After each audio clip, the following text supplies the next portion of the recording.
గతంలో నేను జగన్మోహన్ రెడ్డి వదిలినటువంటి బాణాన్ని అని చెప్పిన షర్మిల ఇప్పుడు అదే బాణాన్ని అన్నపై ఎక్కుపెడుతోందా? రానున్న ఎన్నికల్లో ఆంధ్రప్రదేశ్లో జగన్మోహన్ రెడ్డిని ఓడించాలనే లక్ష్యంతో షర్మిల పావులు కదుపుతోందా? అందులో భాగంగానే క్రిస్టియానిటీ అనేటువంటి స్లోగన్ని తెర వెనక తీసుకొస్తుందా అంటే అవుననే సమాధానం ఇస్తున్నారు కొంతమంది రాజకీయ విశ్లేషకులు. ఇక ఇదే అంశానికి సంబంధించి మనతో మాట్లాడేందుకు ప్రముఖ రాజకీయ విశ్లేషకులు అడుచుమల్లి శ్రీనివాసరావు గారు మనతో ఉన్నారు. అయితే సార్ నమస్తే అండి. నమస్కారం అండి. సార్, రానున్న ఎన్నికల్లో ఆంధ్రప్రదేశ్లో జగన్మోహన్ రెడ్డి ఓటమే లక్ష్యంగా షర్మిల గారు పావులు కదుపుతున్నారా?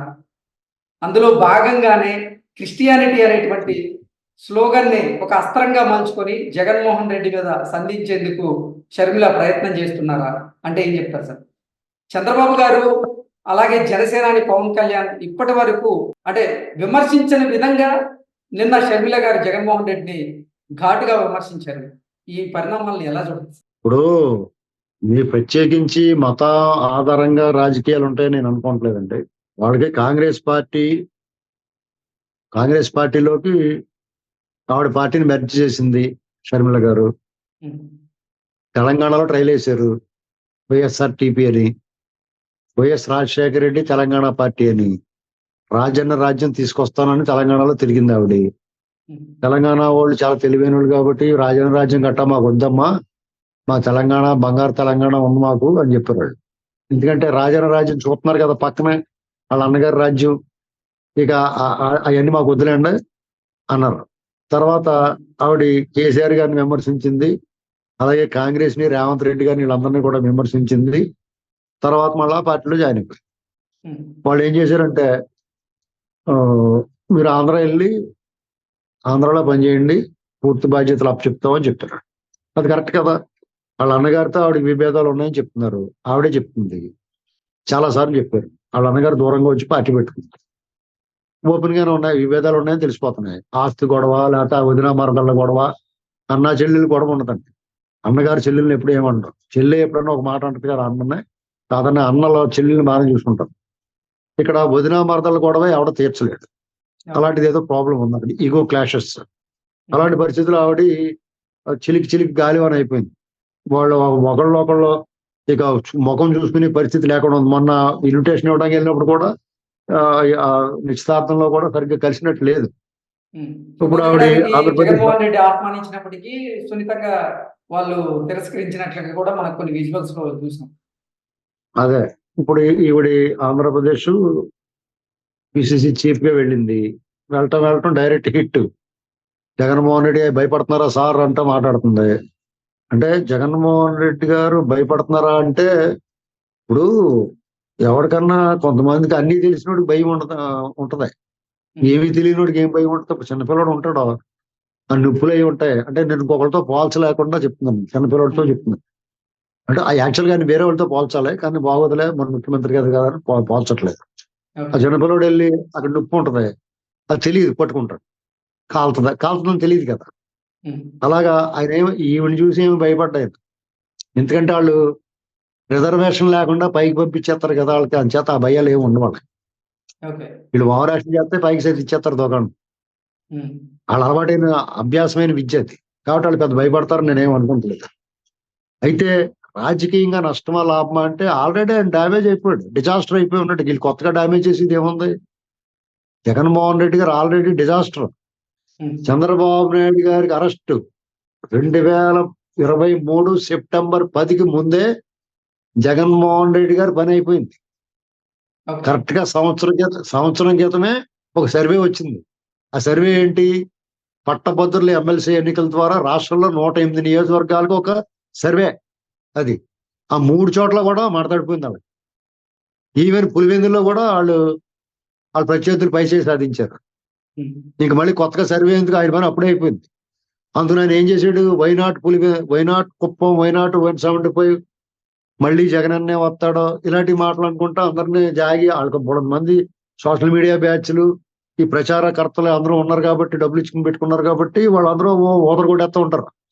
కొంతమంది మీడియా పర్సన్స్ కూడా వాళ్ళకి బాగా చిడతలు వాయించేస్తూ ఉంటారు, మళ్ళీ అతనే వస్తాడు. కొంతమంది సర్వే సంస్థలు, నేషనల్ లో జాతీయ సర్వే సంస్థలు కూడా 25, 24 వచ్చేది సిగ్గు లేకుండా 20 సీట్లకి 24 ఎంపీలు వచ్చేస్తని చెప్పి బుద్ధి లేకుండా ఉన్నాయి.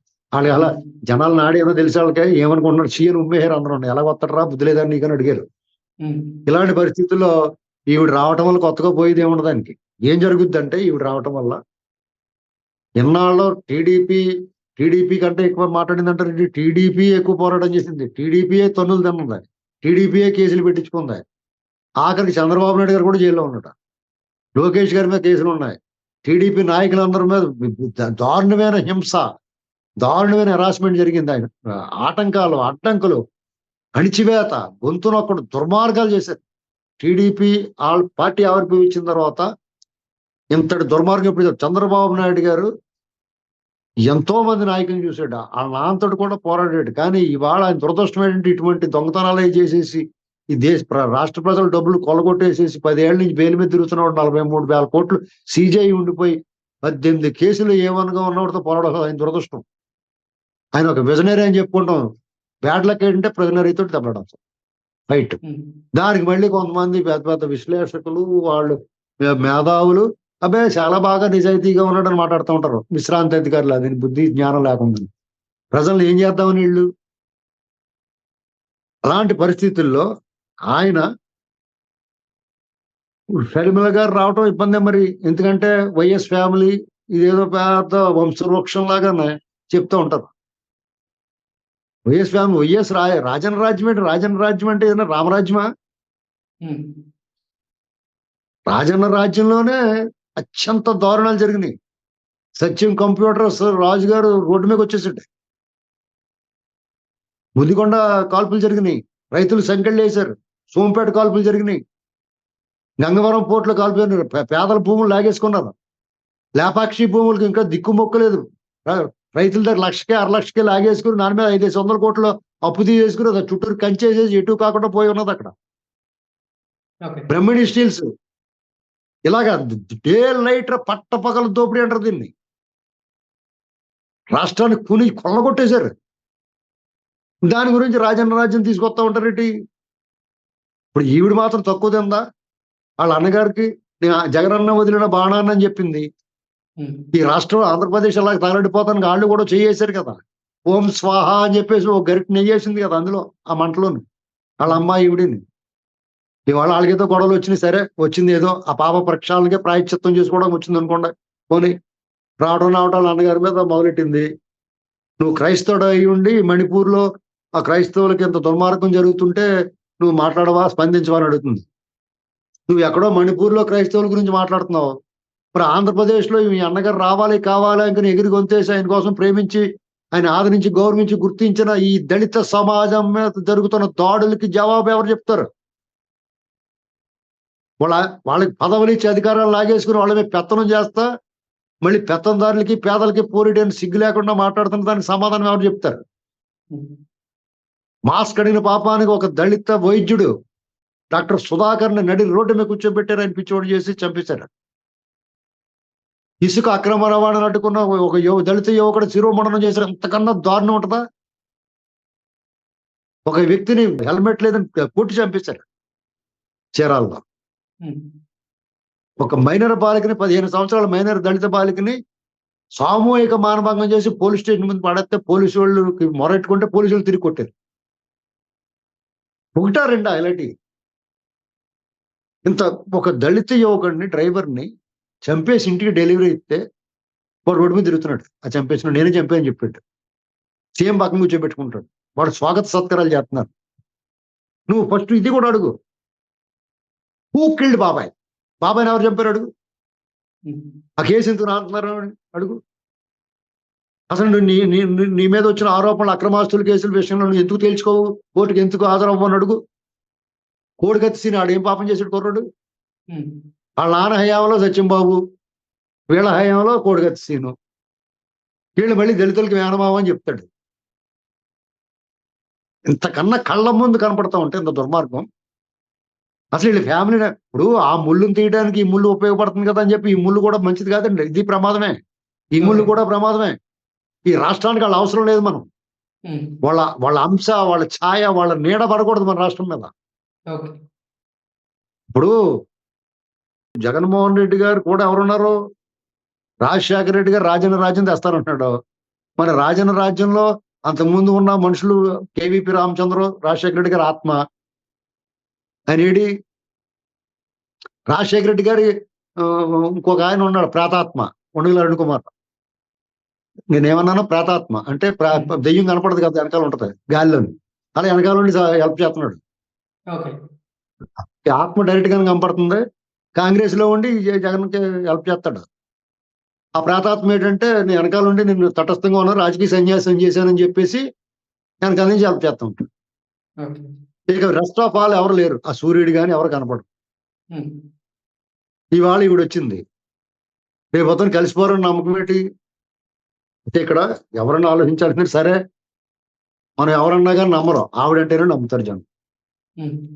నేను నువ్వు ఇంకొకళ్ళు విమర్శిస్తే మనమేమో వాళ్ళ మీద ఇష్టం లేక మాట్లాడేమంటారు, పార్టీ వాళ్ళు విమర్శిస్తే రాజకీయంగా అంటారు. వాళ్ళు సొంత చేయాలి అందనుకో, అప్పుడు జనాలకు బాగా గుచ్చుకుంటారు. ఆయన వదిలిన బాణం ఆయనకే గుచ్చుకుంటుంది వచ్చి, బూమరాంగ్ అంటుంది. కాబట్టి సినిమాలు ఇంకా బాగా మాట్లాడి ఇంకా బాగా వాళ్ళ తాలూకున్న దుర్మార్గాలన్నీ ఎండగట్టాలని కోరుకోవాలి. పించి హిట్ ఇచ్చింది నిన్న, రావటం ఒక అడుగు ముందుకేసి కొట్టింది, ఫ్రంట్ ఫుట్ వచ్చి కొట్టారంటారు కదా క్రికెట్ లో. ఇప్పుడు హెలికాప్టర్ షాట్ కొట్టాలంటే బాబాయ్ మర్డర్ కేసు గురించి మాట్లాడితే బాగుంటుంది. ఖచ్చితంగా జగన్మోహన్ రెడ్డికి అతని పని అయిపోయింది. జనాలు టికెట్ ఇచ్చినోడేమో ఇంటికి వెళ్ళి ఎడుతున్నాడు, టికెట్ రానుడేమో రోడ్డు మీద ఎడుతున్నాడు. ఇద్దరు కలిపి ఎలక్షన్ అయిపోయిన తర్వాత ఒక మూలకెళ్ళి ఎడుతారు. వాళ్ళు ఇప్పుడు చాలా మంది పార్టీ దూకేసి పారిపోతాం చూస్తున్నారు. కొంతమంది టీడీపీలోకి, కొంతమంది జనసేనలో పోతున్నారు. వాళ్ళ గేట్లు మూసేసారనుకోండి, మిగిలిన వాళ్ళు అందరూ కాంగ్రెస్ లో పోతారు. ఇక్కడ ఈయన అయినా సరే బలవంతంగా కూర్చోప్పుడు టికెట్లు మనుషులు లేరు, ఎంపీ టికెట్లు ఇద్దామంటే మనుషులు లేరు. అందుకని ఫ్యామిలీ ప్యాకేజ్ కింద ప్యారడైజ్ బిర్యానీ లాగానే 5 రేసు కలిపి ఇస్తున్నాడు. వాళ్ళ కుటుంబంలో 5 సీట్లు 6 సీట్లు ఇచ్చేస్తున్నాడు. చూసారా? అలాగా రేపు పొద్దున్న వీళ్ళందరికీ బీఫారాలు ఇచ్చిన తర్వాత ఫోన్లు కట్టేసి ఇంట్లో కూర్చుంటారు, నామినేషన్ లేకుండానే. వాళ్ళ కోసం ఎత్తుకోలేదు. ఇది పరిస్థితి. Okay. Okay sir, thank you so much.